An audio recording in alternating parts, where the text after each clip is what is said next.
What is up, everybody? Welcome to a brand new episode of the Run Your Mouth podcast. I know it's already Wednesday, and we have yet to put out an episode this week. I was giving you guys a chance to catch up. I was getting flooded with emails of people telling me that there was too much Run Your Mouth out there. They didn't have enough time to absorb all the information. They weren't able to accurately sit down, take notes, memorize what I was saying, go out and independently fact check it. They were feeling completely overwhelmed. And so, in response to you people, really trying to diligently consume the Run Your Mouth programming and really make sure that you absorb all the information and have it ready at the tip of your tongue so that if you end up with fights in your family, you can recall this information and tell them they're not even concerned about the right things. I'm here for you. And so, because of all the emails I was getting, we toned down production for this week. No, I've been working my ass off on another end of year recap. I wasn't planning on doing one, and then it just hit me. It hit me that there were three stories that we covered on the Run Your Mouth podcast that were just, they were kind of throwaways. And I knew that there was more meat on the bone, and I felt inspired. And I was like, you know what? We got to do more coverage of this. Let me just start writing the jokes. I was like, I don't think I'm going to do an end of year thing when I go up to the show. I think what I'm going to do is my new half hour of stand up comedy. And then maybe I'll do a brief presentation on the end on these three topics. And I got to working. I started taking my ginseng pills, drinking my quadruple espressos. I went up from 3 milligram zins to 6 milligram zins, and I got to writing. And let me tell you something. I'm not supposed to work this hard. Hard work like that, it's for other people. It's not for me. I like a medium level of work. I'm good at medium level. It's this is a little, and then it starts getting tedious. I'm letting you guys know. You start putting together those slides, and you got to start, reworking your brain and trying to fact check your own propaganda and cherry pick the perfect headlines to try and prove your point. Because the thing is, with some of these stories, if I don't put the story right in front of you, you're like, well, this guy's full of shit. Go back and watch some of the old because we've done three of them now. I've done three of them, and especially the COVID coverage was pretty incredible. Some of the other stuff, the ESG scores and that stuff, maybe not every prediction came true, but there was coverage of things that you never would have heard about, never would have known. And so, people, if you live up in the Northeast, make the journey, come out to the Shell. I can't believe that I haven't stuck with anything for 4 years of my entire life. Are you kidding me? I barely made it through high school. College, I gave up by the time it was the fourth year and dragged that out for like 7 years. I mean, the fact that it's 4 years later and I'm still doing these, it's pretty remarkable in my book. And let me tell you, stand-up comedy, it's better live. And every single year, I've ended up cutting things out. There are things that only the live show got to see. There were jokes that were so dicey. I was like, even me, I can't even put that joke out in a public format. And so every single year, I'm telling you, there have been things that have happened at the live show that only got to be seen by those people that came out for the live show. It's raw, it's unedited. This is not like stand-up where you keep going and you maybe try 30 seconds of a new joke. That's the way stand-up is. If I'm doing a half hour, I'm maybe trying 2 new minutes and I'm sweating it out. And if those 2 minutes don't work, then you go to your egg. That's not the way this thing works. You're going right from my presentation, the way it's memorized at home, to being up in front of that audience. And so come out. It's a fucking trip. I got my buddies Chris Warren and Menu and Hart opening up for me. Both hilarious comedians. It's going to be a great night. The Shell's a cool venue. It's all libertarians. They all come in packing heat. It's off the grid. You can find out about living in New Hampshire, going to the free state, hanging out with the other libertarians. Guys, I'm excited. It's the fourth year in a row. So please coming out if you don't got plans this weekend. Friday and Saturday, one show each evening. Hopefully we'll sell out. We sold it out the last couple of years. And then we're going to see how it goes. I might just put this thing out next week to get it in front of everyone else putting out their end of year recaps, maybe try and pull that move that everyone's doing with Black Friday now, where it's like a month before they're already putting up their sales, or when people started jumping the gun on their pumpkin products. Now it's all about being first to market. By the time you're second or third to market, nobody's even interested anymore. They're like, I already saw that person's recap. I already saw this guy's top pick stories for the new year, and people check out. So if it goes as smoothly as I think it's going to go, we're going to edit that thing next week and get it out next week. If I feel like it was like 80% there and that I can get this perfect if I tour it now, Porch Store people, you might be getting some calls from me because it's 30 minutes of new material. We might start adding dates. Atlanta, we didn't do. We never did that gig out in Bryan in LA. Maybe I'll pull in my credits from Spirit Airlines. Maybe we'll go to Chicago. I don't know. But anyways, I'm looking forward to this weekend. So come hang out. And now let's get into some topics. I'm being honest, it's going to be a shorter episode because I have fried my brain working harder than I like to work. Like I said, I like medium hard work. I'm not exactly lazy, but I'm not exactly like hardworking by nature. I'm kind of an ADD maniac. I mean, I don't like doing any work. If you could make money eating cookies and jerking off all day, that's what I would do. That is my disposition. Stand-up comedy is fun enough that I like leaving the house, and then you get to work on it live, and it's a thrill. But other than that, I gotta force myself every single time I read any article on this show. Like some of you people out there, you actually got through school. You're studious. You can read. You can do these things. You should see what my process is when I try and put together this show. I got kettlebells by my desk. I do push-ups. I do pull-ups. It's like if you could literally film me like a zoo animal of a human in a hamster wheel trying to expel energy so that they can actually focus and read one article at a time. So, anyways, I'm looking forward to doing it. I'm getting the graphics in from LVMP. He always does a great job. You guys should go follow him. Anyways, it's going to be a shorter episode because my heart and soul has been going into this new end of year thing. And so, it's not going to be our typical episode. All right, here we go. Anyways, but let's get into it because there is quite a few things that have gone on in the last 2 weeks. And so I do want to talk about it. Some of these might be a little bit from last week, whatever. It's enough introduction. I just did 6.5 minutes of introduction. You don't need any more introduction. You've been introduced. You're ready for the show. You're like, give me the topics. You're buttering me up too much here. I don't need this much foreplay. Just tell me what the fuck is going on in the world so I can get back to whatever the fuck else I was doing. And I got to quit swearing so much. I don't know why I started swearing so much on the show. All right, here we go. It's the Zins. You know what it is? It's the Zins. Anyone out there that thinks that nicotine doesn't come with side effects, it will ramp you up like you're coked out and fiending, and then you start throwing all sorts of swear words. And I was already aggressive enough. I already talked fast enough. I pace around enough. We didn't need more energy.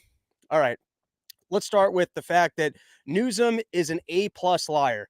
Firstly, every time I try and get myself off of YouTube, even the streaming platforms like CNN, MSNBC, Fox News, the people with the real budgets to put together quality websites, I can never find your content.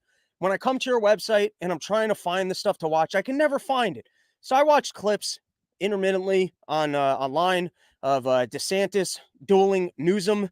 And it's not the first time I've watched Newsom in action because I think I've seen him sit down with Hannity before. And my God, is that guy a world-class liar. I mean, the fact he is so slick and smooth, doesn't matter what comes out of his mouth. He is even keeled, unrattled, all smiles, serial killer energy 100% of the time. I think if I look at the field, I don't know how he doesn't end up on that presidential ticket. I don't think they can run Biden. I don't think they can run Biden, Kamala. They can't replace Kamala with a man and a white man at that. So that can't happen. And you just you look at the guy and he's been seemingly auditioning for the job without campaigning or auditioning for the job. But he was calling for that debate against DeSantis and he sat in that pocket and he lied through his teeth in the most magnificent political way you possibly could. And so, I'm not saying that I like the guy. I certainly don't. I'm not saying he'd be a good president. He certainly wouldn't be. But to be out there in California, a state that we hear all these stories about people fleeing from, the high taxes, the homeless problem, and then also getting busted for eating at the restaurant during COVID. I mean, being one of the more restricted places about the COVID policies during the whole time, and then getting up there with a big old smile and not just defending your track record as governor, but also defending the Biden administration and the great work they're doing at the border and everything else. You at least got to take a step back and just salute a person who is that fantastic at lying. Now, I put another note in here, which was Newsom's jobs claim. Yes, I remember what this was. I read this in Zero Hedge. I thought this was fascinating. The Biden administration, we did a whole thing on part of the problem where we were talking about how they were lying about inflation coming down because they were talking about the increase in inflation coming down, but the actual cumulative inflation being up. I actually recently discovered this, and I thought this was interesting. I found this out putting together my end of year recap, which will be this weekend at the Shell. If you didn't already get that from the first 6 minutes, is that according to the CPI, which we all know is not the best indicator for all things inflation, doesn't account for energy, and I don't know what other manipulations they throw into that thing. But I was looking at it since the beginning of Biden's presidency, and assuming I read this correctly, I believe prices are about 20% higher across the board than when Biden started in office. And that seems about right to me. I might like, I think there's like, I mean, anyways, that's pretty incredible. A 20% increase in prices in just 3 years. But they already got their lie in the works. They go, which by the way, put that in a fucking slogan. Hey, you enjoying everything being 20% higher? And then you could do the average. If it's 20%, what, over 3 years? So you're basically looking at 7% a year, and then you could do the math. So, you want things to be 40% higher by the time Biden's out of office. I didn't do that math correctly. Let's move on. Just pretend like that sounded smart and good. Anyways, so we already broke down the falsehood of the claim of inflation, because inflation's actually cumulative. But I didn't catch this one until I was reading it in the Zero Hedge article that Newsom was making a job claim that he's added more jobs than any other president. That's because everyone lost their jobs during COVID. So many people were out of work during COVID.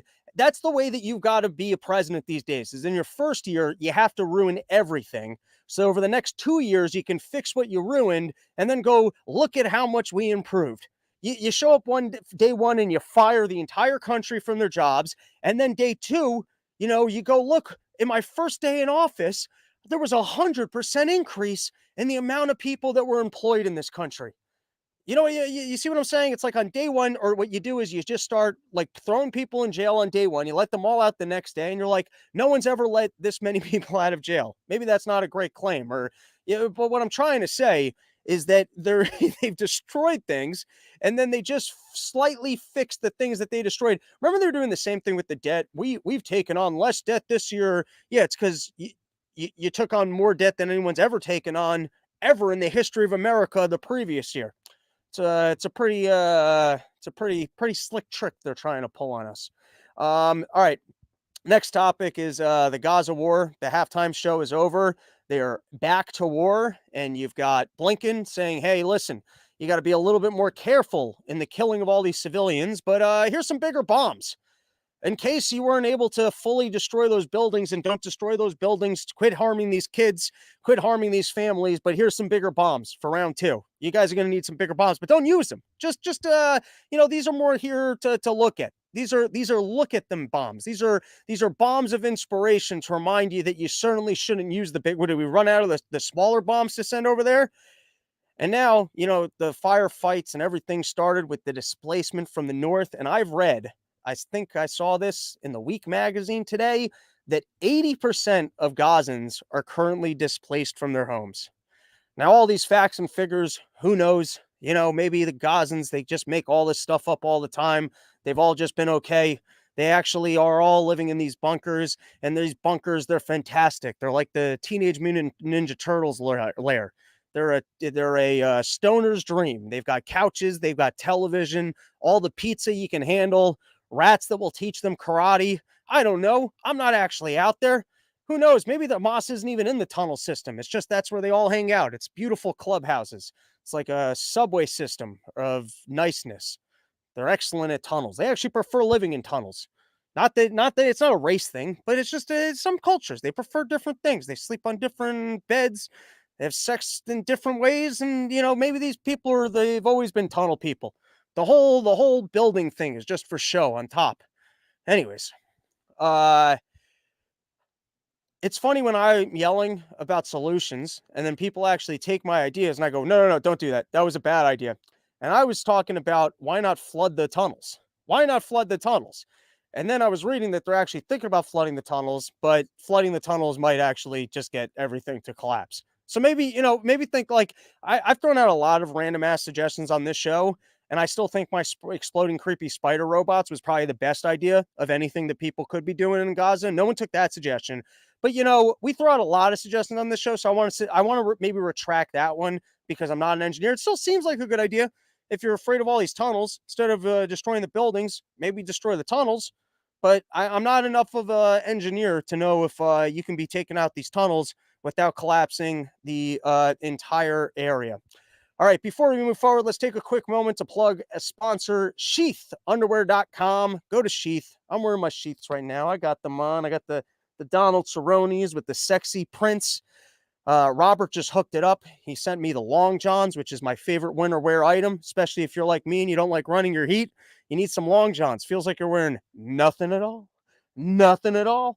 Or they just put up these really cool looking. I saw it on the website. I was like, Robert, you got to send me these. There's like these orange pattern things. And I was like, my penis is going to look good in that. If I got to be sending any nudes to some women's, you know, you want to be wearing that push-up padded bra, the sheath underwear that makes everything look a lot nicer. So go to sheathunderwear.com, been a loyal sponsor of the show. Use promo code RYM. You get yourself 20% off. Load up for Christmas, stock some stuffings, make your family members happy, and treat your balls right in the new year. All right. Next up is this was making the rounds of a you know, I guess the Israel lobby is so powerful that aside from trying to fix all the country's problems, every week they got to create some new thing to showcase how much of an allegiance we have to the state of Israel. And one of the new things, from what's being reported on social media, I've been working on this end of year thing. I didn't dig into all the details. I'm being honest with you guys. But I think I saw Thomas Massey posting that he was opposing this. Great Tucker appearance, by the way. But they were talking about piecing together that if you were anti-Israel, that was going to be viewed as being anti-Semitic, which has always been the big talking point. Anytime you criticize the actions of Israel, that's because you're being anti-Semitic. And I think that those are not one and the same. I think Israel is a government, and I think you can criticize the actions. People are separate from the government. Religions are separate from the government. Jews that live in other countries are certainly separate from the actions of Israel. And I think that that's some grade A nonsense to say that anytime anyone's criticizing Israel from anything, that is anti-Semitism. I don't know to the extent that they're trying to make that a law. I don't know if that means that if you're a Jewish person, you're not going to be allowed to criticize Israel on podcasts. I can't imagine that it's going that far. I do know that they do try and do everything they can to reduce free speech. Remember, if you were criticizing COVID and you were right, you were, bringing COVID misinformation. So the idea that they wouldn't wrap up any criticism of Israel into anti-Semitism and try and censor people for it, they'll exert power in whatever way they can until people like us go, hey, you can't do that. And then if enough people do that, then they don't do it. Anyways, be on the lookout for that one. Now, on the flip side, though, there was a very strange video I was watching on Twitter yesterday of the deans, being called into, and the deans of people like Harvard, Penn, and otherwise being called in, I believe it was in front of Congress, for anti-Semitism on college campuses. And now, every time I see that, I'm like, this seems like some nonsense. I don't feel like kids are in danger. I feel like Jews in this country, pretty lucky to be Jews in this country. My grandfather used to say that, He's like, you look, and by the way, when my grandfather was coming up, they used to kick the shit out of him for being Jewish. He said he lost every fight he was ever in, but he always punched back. They would just be walking around town. They'd be like, Jew boy, you'd have a problem. He got into good schools, passed a quota, and he was like, that was the luckiest you could have had it as a Jew. If you look at the wheel of human history, and then you look at where we are now in terms of what we're able to do in this country, it's pretty free. I'm not saying every once in a while you don't run into people that are anti-Semites, but I'm just saying in the scheme of things, we got it pretty good. And, if you're going to just complain about things, that's going to make things worse. But this was a weird one. And I don't know. I got mixed feelings on this. I'm going to have to actually sit down and watch the entire hearing. But it did seem like, amidst all the talk of safe spaces and the other nonsense on college campuses and what's considered bigotry and what you can get in trouble for some reason calling for the genocide of Jewish people would not qualify as bullying. Now, there's a lot of like random terms in here. Like, to what extent do you think that a college needs to police for the action of bullying? To what extent does having opinions defer from actually taking actions? But that one, I don't know. If you were a white person on college campuses saying that you thought that black people should be re-enslaved, that seems like a direct call for violence. That's not like, there's a difference between, I don't think humor leads to violence. I don't think exploring opinions leads to violence. I don't think criticizing the state of Israel leads to violence or is anti-Semitic. But I think a statement as simple as a college professor or otherwise actually calling, and this was the line being used from the lady, where she was like, is calling for genocide not a violation of like your bullying standards or whatever. And the deans or whoever was up there wouldn't give a straight answer. This video I should have pulled in for context. We can play it on the next one when I'm home Monday or Tuesday and I can dig in a little bit more. Maybe you guys saw that robsnewsroom@gmail.com, but that I did find to be a little bit striking. All right, guys, we got to get the sponsors in. YoKratom.com, home of the $60 kilo, most loyal supporter of the show. Makes a lot of things possible, including, the studio space that we're going to be moving into. All right, next topic. Fauci promises 3 days of, I can't recall. I don't remember. Apparently, I don't understand. This is another thing where they're going to do the closed hearings before the open hearings. Just do it all out in the open. But who knows? Maybe we'll get one last quarrel match between Rand Paul and Fauci. One last matchup, WWF entrance. Maybe, that's been some of the best television. If you're a loser like me who likes watching congressional hearings and pretending like you're better for watching that instead of just other television. But apparently, they're going to be bringing him in, forcing him to answer.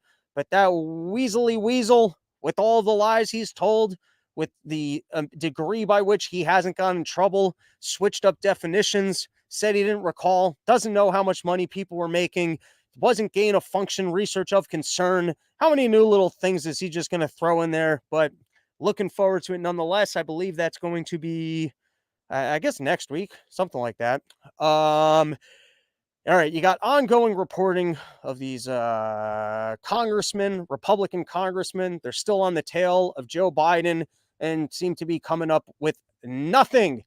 It's the most interesting story in the entire world, whether or not the guy elected to president is just completely corrupt, has been bribed by foreign governments, if he's just been running money through his crackhead son, who he turned into a crackhead because he couldn't handle the pressure of all this stuff, if he's been running payments through his brother, and you keep getting this trail of, we got the evidence, then I'm reading the articles and I'm just bored. And I'm spacing out, which is usually an indicator of that you haven't come up with much. And it seems like they finally came up with a direct payment of $1,400. $1,400, what is that? That's one evening of crack and a half a hooker? Like, when are you actually going to just, quit giving me the stream of little stories and just finally be like, we got the guy dead to rights? I can't stand the constant trickle of maybe, yes, maybe, we're here. We all know Biden is probably completely corrupt. We all know people in government, they figure out ways to run money back to themselves. None of this stuff is groundbreaking news. What makes it groundbreaking news is if you can actually prove it. And so, quit with the little trinkles. Give me some actual meat. I don't like the appetizers and the soup. I want an actual meal here. Ukraine war aid is getting very interesting. We saw these little snippets making it seem like the war was finally over. Russians, as explained by Clandestine, they're holding their ground, and Ukrainians are just dying. They're running out of people that they can throw at that Russian line. There's the Newsweek article, generals saying that it's over. You got articles about people in Germany going over there and being like, hey, guys, it's time to negotiate. But then you still got a Hail Mary push for how can we get more funding over there. Now, I just figured coming into an election cycle, the Ukraine war is so unsellable, so unfavorable that, they were just going to have to try and walk it back and go, hey, listen, it was a good thing we opposed him in the way he did. Otherwise, he would have gone. Putin would have taken all of Europe. And so the tea leaves to me were looking like they were going to try and walk this thing back so that way, we could afford to send more money over to Israel, one war at a time. But they're making a real push. And the push is always just, we need a little bit more money now. We need a little bit more money now. We need a little bit more money now. And then you turn around and Thomas Massey had a great stat on Tucker Carlson's show, but it's more money annually than we spend investing in our own roads and bridges. Where would you rather see that money? Ukraine's dying for, I don't know what benefit. Is Russia finally going to fold? Is Putin going to turn himself in as a war criminal? Or, even if you don't like government spending, at least we can have a few less potholes in the road. Or maybe get the construction done faster so that you don't always have to be just sitting there honking. Did Kissinger die in small tactical nuclear wars? Okay. So, does anyone else get nervous about Kissinger checking out? Like maybe things are about to get real bad. Kissinger's like, you know what? It's time for me to get out of here. But I was reading this article in Zero Hedge, and they were blasting Kissinger for being a dumbass. And they were saying that early in his career, he was talking about that countries can engage in small tactical nuclear wars if the other side was also okay with small tactical nuclear wars. Like, you can go nuke someone as long as they know that, like, you're not going to fully nuke all of them, and then they can nuke you back and, like, small, like, take out maybe just like Manhattan, and like maybe you just take out, like Moscow, and then you guys realize, like, all right, we get it. You send a nuke over here, we say, you know what, that's enough. You just nuke like a couple areas, and you won't necessarily get a full escalation because the other side might understand that you were just doing small tactical nuclear warfare. I got to do more reading up on Kissinger, but kind of sounds like maybe the guy was just a dumbass. And then that starts making me realize, I'm always over here going, maybe it's this way. I don't want to say for sure. I think it could be this. And you're like, maybe they're all retarded. And so what you got to do is just be the most confident in whatever your retardation is. You just got to shove it down people's throats. And at least if you're on the side of, hey, let's just not fight as much, you're probably more right than the people who are going, hey, let's just fight a lot more. And so, just you got to yell louder. I guess that's my conclusion from Kissinger's success as a human being, is that everybody's wrong. Nobody has good ideas. At least if you're on the side of let's fight less and spend less, you're definitely more right than the people who are going, let's spend more and fight more. And so you just got to be louder and more confident, and just don't worry about the details. You don't have to know everything. You don't have to be right on it all. And no one's right. They're all stupid. All right. And then I saw an article in the Wall Street Journal from the people who engaged in business with Donald Trump, saying that he was actually a lucrative client, which is interesting in New York City, as they go, hey, we're always concerned for the health and well-being of these banks. That's always what the politicians are talking about. They're talking about how these banks, they need even more money. They need even more protection. If there's one thing that we need to be concerned about, it's the well-being of bankers. People with all the resources in the world to make a decision about whether or not they want to lend you money. And then government steps in and goes, well, Donald Trump lied when he got that money, and we don't care if they were profitable investments in the end. We have to make sure that commerce isn't done where people lie to people for loans and then go ahead and they make them money. Listen, I don't operate this way. I don't like operating this way. I'm a low stress, medium workload individual. That's the way I like to operate my life. I don't like putting in that much work. And I don't like making bold claims, and I don't like the stress of having to try and back up my bold claims. I'm a medium claim, medium work individual. That's the way I like to live my life. But you go read all these sales books. It's always all people, or like, and I hate this. I hate trying to sell from both sides. You go, yeah, this person was absolutely committed. And then you call up, that guy was absolutely committed. And then you got to go get the guy to actually want to do it and say that person wanted him to be there. I can't live my life that way. There's a lot of business that gets done that way. So how anti-business is it? I get it.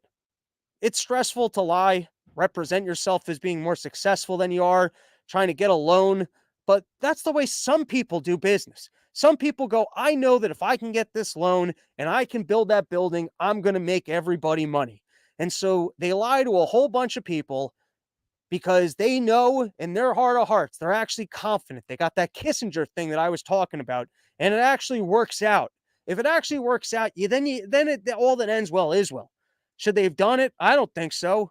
But like, you're going to have to undo so many people in their business practices. You're going to have to rewrite every sales book that's in. Again, I don't operate this way. And I don't think people should. Like, to me, I like medium bets. I like being more conservative. But people definitely, it's the way things happen. You go, I believe I can get this thing done. You're in the face. And then it's the funny thing about, I guess confidence in businesses is that most small businesses fail. And so, most people probably shouldn't feel good about pursuing their dreams. That's really the lesson you should take away from this, is that most people probably shouldn't pursue their dreams, because when they go ahead and they go, I can achieve and accomplish this thing, most of them can't. but sometimes it works out.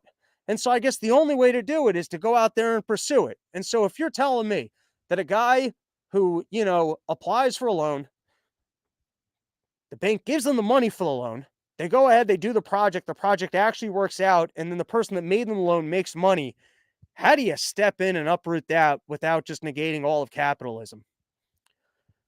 All right, we got a couple more stories to highlight, but like I said, we're getting our sponsors in today. NadeauShaveCo.com, promo code RYM for 20%, maybe it's 15% off, doesn't matter. Just throw the thing in. Their pricing is the best pricing you're going to find on shavers anywhere. And we're talking shavers. We're not talking about those electric things. Always get gunked up. You got to clean the inside of it. Sometimes you end up, dude, I bought one of those skull shaver things the other day. It was a different brand though. The first two times it was great, because I was like, wow, this is so lazy friendly. It actually takes this thing all the way down. And then by 3 days later, is just cutting into my scalp. That's why, you know what you got to do? You got to be a real man, and you got to get yourself actual razors, and you got to get yourself metal razors, the good stuff from NadeauShaveCo.com. The people who are taking down Big Shave, not the plasticky thing, the 5-6 razors that are going to cut into your skin and make it look like you have an STD. You don't want that from your life. So go to NadeauShaveCo.com, use promo code RYM, and you get yourself, I think, 15% off some incredible razors, and you support the show. All right, so this was just a quote from Speaker Johnson. There's something that happens when you actually get into the positions of power. Everyone stands the outside, hey, we're going to save money, we're going to make changes, and then, it's like that old Bill Hicks joke where you get to see the Kennedy shooting from the other angle. All of a sudden, everybody 180s. They just realize, yeah, we'll make some changes down the line. But now that I'm in power, let's status quo is kind of nice. I mean, I'm on top of this thing. You guys, the status quo feels pretty good.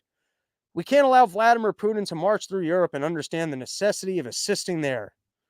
There you go. Johnson has converted over. Now he's a Speaker of the House. He realizes that if we let Putin take these little slices of Ukraine that he's holding on to that are somewhat ethnically Russian and blah, blah, blah, a history that I don't know and shouldn't be talking about, he's going to go ahead and take all of Russia. So, guys, we need all hands on deck. I don't even know why we're sending things over to Israel. We should be sending these tactical bunker busting bombs over to the Ukraine. Oh, guys, this is the biggest opportunity I've ever come across. I'm over here reading every news article every single week, and very rarely do I see the tea leaves as clearly as I see on this one, where I see an investment opportunity that might be a 1 in 1,000 years investment opportunity.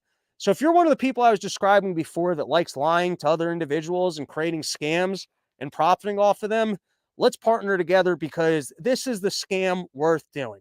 I read this article. I don't remember the specifics. Booming carbon credit market helps Brazil regrow rainforests. Listen, if they end up doing this carbon credit thing, here's what you got to do. Yeah, like urban windmills for the poor communities, the windmills never even have to work. What we got to do is we got to go buy up some decrepit piece of forest, and you don't even plant trees, or you plant trees that don't grow, but you claim that you have some new tree that removes even more carbon from the atmosphere. Increase carbon reduction, carbon reducing trees of America. Hey, come up with any stupid name and throw a stock ticker on it and start selling people carbon credits on trees that don't grow and don't reduce anything from the atmosphere. It's not going to matter. It's not going to matter. You go buy land out in the rainforest where trees burned before, and you just say that you're in the process of engaging in carbon reduction, and then you sell people their carbon credits that they can go burn their carbon because you're reducing their carbon with trees that are never going to grow. How are you ever going to actually, are they going to send scientists out to actually quantify how many trees, or if we've genetically engineered trees to consume more carbon than we've got trees coated in algae. We've got algae trees that take more carbon out of the atmosphere than any other tree that's ever existed. And sure, at the moment, our trees, but here's this thing, we're planting the trees now. So in 20 years from now, you know how much carbon these things are going to reduce from the atmosphere?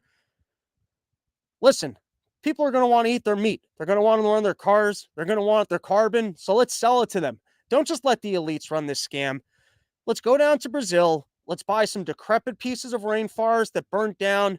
Maybe you got to displace a single tribe, or you partner with them and you do some peyote or some shit. I don't know what they're into. But just plant some trees and sell someone the credits. It seems like the greatest and easiest scam.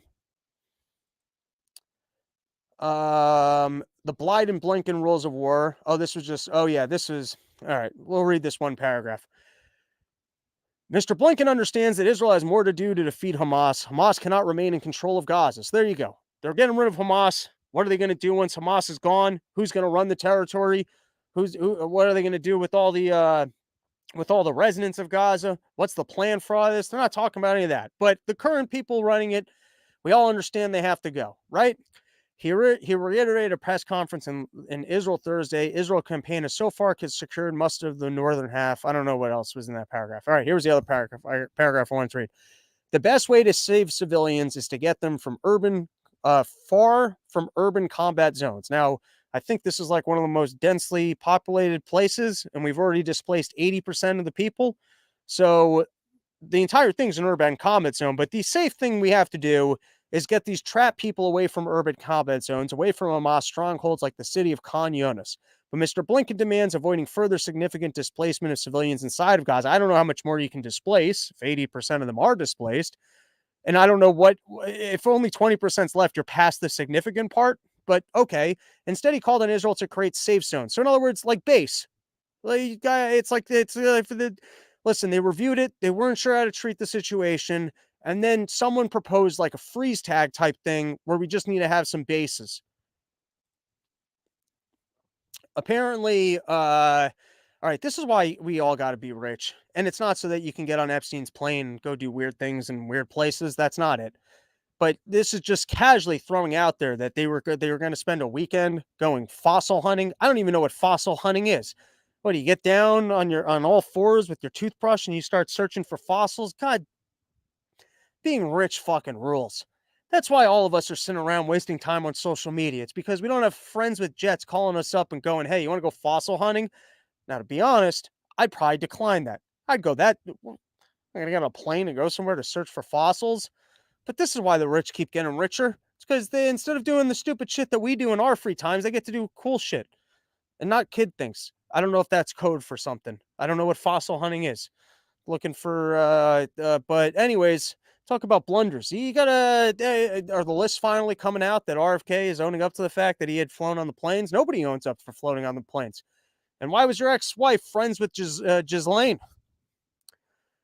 I'm not going to read this, but Bjorn Lomborg is, he's the best on explaining why investing in growth and, food and energy resources for heat are better for the human race than, all of this global warming nonsense. And this was a worthwhile read, as every article by him is. Let's watch this last video because like a while ago, I read on Zero Hedge, I think I said it here. There was this interesting thing about soldiers, un-American soldiers ending up being employed by our army. Because if you think about, like, I've often thought about, the argument for why it's important for American citizens to have guns, and because it keeps the government in check. And I do believe that it does work that way, because they can only get so tyrannical before they have to actually contend with the fact that there's an armed civilization. You go, yeah, but they've got an army. And then you start thinking, yeah, but does the army really want to go into Texas and fight Texans? Like, the Texans would have to, what are they, like, if it's something so horrible like slavery, I understand where you go, all right, I got to go, or I guess preserving the Union. I don't know. Let's not go into that rabbit hole. So I'm trying to make a different point here, and we don't have to ADD every single point. Sometimes we can have focus, a direct linear thought. For you to go and kill your fellow American citizen, I think you'd have to be paid quite handsomely to do so. And I would think, like, you'd have to really be paying soldiers really, really well that they would take your side over the average citizens. Like, if you're talking about an actual, like, civil war against the government of people going, nope, we're not doing that, and they start rolling in the army with tanks, how many people are going to stand with the government as opposed to, your average citizens? Well, that dynamic can shift if instead of hiring American citizens for the U.S. Army, you start hiring, basically people that just came here that might not have the same allegiances to their fellow American citizen as, somebody who's not actually from here. I think they were talking about, I forgot what their historical examples were of at the end of societies, essentially, hiring foreign militaries to do the dirty work because they would be more willing to, impose evil upon the citizens because they're not actually loyal to those people. So this, having heard that concept, and by the way, you can go down the Run Your Mouth archive. I read that article in a previous episode, but I saw this and I was like, holy shit. What troubles me about the debate now about the southern border is it is one half of the immigration equation. Yes, we need order at the border. Yes, we need to have changes in the laws that reflect the reality of the overwhelming numbers from all over the world who are coming to our shores and our border. But there's also an incredible demand for legal immigration into this country even now. The presiding officer, my colleague from the state of Illinois, has legislation which addresses one aspect of that. Her bill, and I hope I describe it accurately, says that if you're an undocumented person in this country and you can pass the physical and the required test, background test, the like, you can serve in our military, and if you do it honorably, we will make you citizens of the United States. Do we need that? Do you know what the recruiting numbers are at the Army and the Navy and the Air Force? They can't reach their quotas each month. They can't find enough people to join our military forces. I guess firstly, as a Democrat, who usually you guys don't like to contend with reality and you like to go, but this is so terrible. Look at the plight of these individuals. Isn't there something cruel about going, yeah, but if you're willing to fight and die for us and being enslaved in our military, then you can earn your freedom? So, firstly, for the people that like to pretend like usually we don't live in reality and go, you got to be nice to these people, this doesn't sound like it's that. And it sounds like it's right in line with what I was hearing of just wait till they recruit themselves an entire military force that's not actually American citizens. Lowers the cost of or the ability of the government and military to, basically turn tyrannical and turn this into a police state. And then Massey made a very interesting point on his interview with Tucker Carlson, where he goes, those COVID mandates also forced the best Americans out of the military, kind of cleansed the military of the free thinking patriots, the people who might have more of an outlook like you and I. Like, think about how many of probably the best soldiers left the military on account of COVID mandates. And now you're looking to replace them with people that migrated to the country illegally. All right, that is our show. Thank you for hanging out with us. We will be back next week, probably Wednesday, with another episode.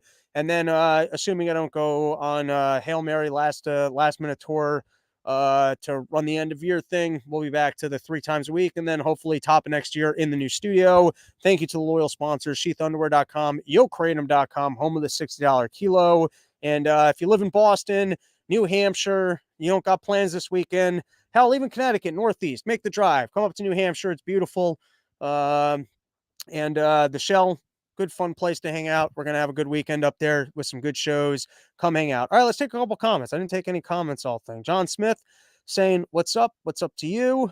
Senior extraordinaire saying that he needs an RYM Enora rushing into my body. All right, maybe we'll get them to sponsor the show. Mr. Green 49. Will we ever see Robbie the Fire on Timcast IRL?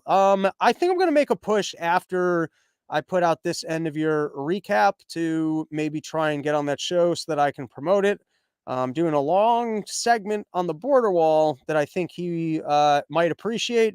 And I think enough of my friends have been on the show that someone could probably make an introduction and that I could get on. I have yet to make an effort to get on.